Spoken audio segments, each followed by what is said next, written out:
कारण प्रत्येक मतदान केंद्रावर पोलीस सुरक्षा असते, पोलीस यंत्रणा तिथं सक्षम असते. पोलीस प्रशासन उपस्थित होतं. पोलीस प्रशासनाची गाडी आल्यानंतर त्यांनी काय केलं की पाठीमागनं विजय विष्णू पवार हा माणूस अचानक आला आणि त्याच्या हातात दगड होता. त्यानं इथं दगड माझ्या ते हातावरती मारला. हे सुजले ते त्यांनी दगड मारल्याने सुजलेला आहे. आणि त्यावेळी आमची झटापट परत झाली आहे. पोलीस असताना ते एक भयानक झालं. कारण भाऊसाहेब पवार आहेत का नाही पूर्णपणे ते दारू पिली होती. ते दारूमध्ये पिले होते आणि त्यांच्या डोक्यामध्ये माझा वैयक्तिक राग. सकाळपासून ते माझ्याकडे खुणसीने बघत होते म्हणून मी काही तिकडे गेलो नव्हतो. यापूर्वी काही वैमनस्य होतं का आपल्यामध्ये? त्याच्या आधी त्यांनी जाणून बोजून आहे का नाही त्यावेळी मराठा क्रांतीचा एक बोर्ड होता तिथं. बोर्ड तिथं त्यांनी काढला आणि मी तिथं गेलो. काढला म्हणून बाबा कोणी काढला बघण्यासाठी. तो बोर्ड आम्हीच लावला होता. त्यावेळी पण त्यांनी त्यावेळी मारहाण करण्याचा प्रयत्न केला. तो प्रयत्न यशस्वी झाला होता का? नव्हता झाला त्यावेळी त्यांचा प्रयत्न यशस्वी. म्हणजे तुम्हाला आता असं वाटतं की तो प्रयत्न, फसलेला प्रयत्न आता त्यांनी यशस्वी केला? हो हो. नाव काय तुझं? ख्याती सागर पवार. काय झालं सांगशील मला? मी व्हिडिओ काढत होती तर व्हिडिओ काढताना मी व्हिडिओ काढला म्हणून कुणाचा व्हिडिओ, कसला व्हिडिओ काढत होतीस तू? माझ्या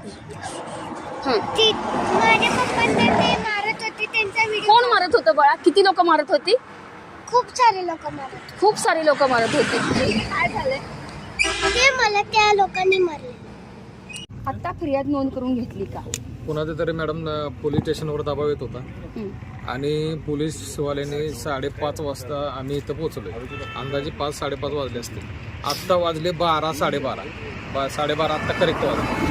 12:30-12च्या दरम्यान त्यांनी FIR दाखल करून घेतली. त्यांनी मला मारलंय. विजय भाऊसाहेब पवार त्यांचा व्हिडिओ माझ्याकडे आहे. त्यांनी मारहाण करतानाचा माझ्याकडे तो व्हिडिओ आहे. माझ्या आईची त्यावेळी त्यांनी हे केलं त्यावेळीचा माझ्याकडे एक व्हिडिओ आहे.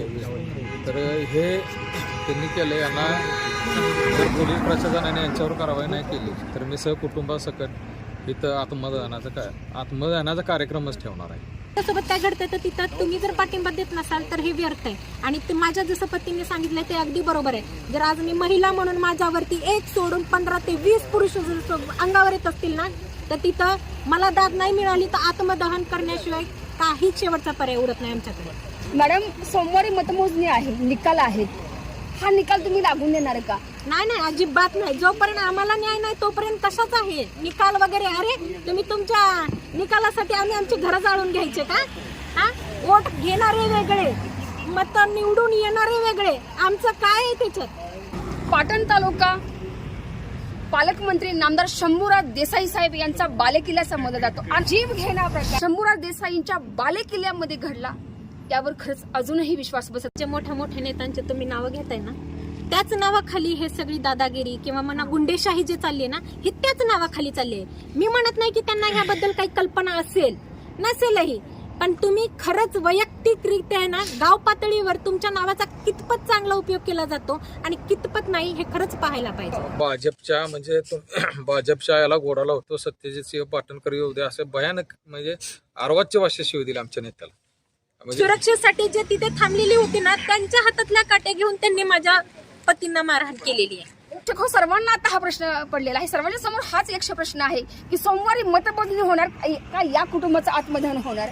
की सोमवारी मतमोजणी होणार का या कुटुंबाचं आत्मदहन होणार? पण लाईव्ह चित्रण पाहताय आपला लोकप्रिय चॅनल सतर्क इंडिया न्यूज. या संपूर्ण महत्वपूर्ण अपडेटसाठी मुख्य संपादक विराट कदम सह संतोषी जगदाळे, सतर्क इंडिया न्यूज, मल्हारपेठ.